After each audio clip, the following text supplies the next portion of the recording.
Update sa Filipino-Chinese nga patay sa pagpamanhig sa dakbayan sa Mandawi kung diin naangol sab ang duha niya ka mga anak. Naglisod pa ang kapulisan sa pagtumbok sa motibo sa krimen. Ang report ni Kusirino.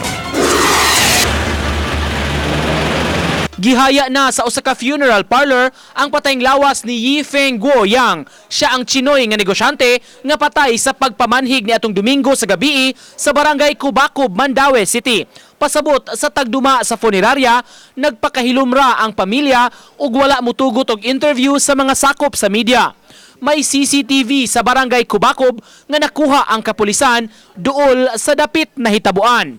Sa wala pa ang insidente, mabantayan ang paglabay sa van sa mga biktima. Duha ka mga motor nga gituuhan nga responsable, ang usa nag-una sa van, samtang ang laing usa direkta nga nagsunod. Human sa buto-buto, kundiin na alerto na ang mga tanod sa barangay hall, mibalik na sa agi ang duha ka motorsiklo. Sa laing kamera, nakuhaan sab sila nga mitipas sa lain nga iskina, paingon sa konsolasyon sa ilang pagsibat. Matod ni MCPO Director Julian Entoma, maglisod pa sila pagsubay sa plate number sa mga motor base sa video.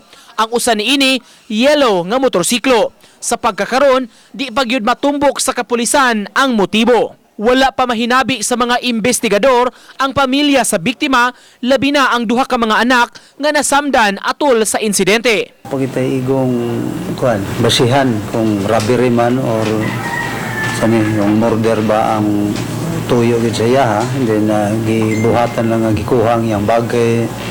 Sab nawa pag itay na interview nga so sa pamilya. May saksi nga nahinabi ang kapulisan, nakuhaan na sab nila og testimonya.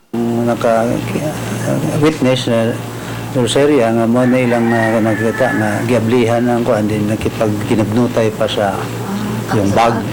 Mo na ilahang buhian nga ito nga yung alleged nila nakita pero dili po kita klaro kay gani ang ilang sulti kuan naman dayon naman nga dagan sa perpetrator. Apan auhag ni Entoma sa uban nga nakasaksi sa insidente, mutabang kanila.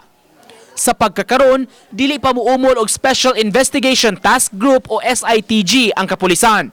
Apan mag-agad sa dagan sa imbestigasyon, posible nga sa sunod simana kini umulon. Uban ni Godfrey Relien, Nico Sireno, Balitang, Bisdak.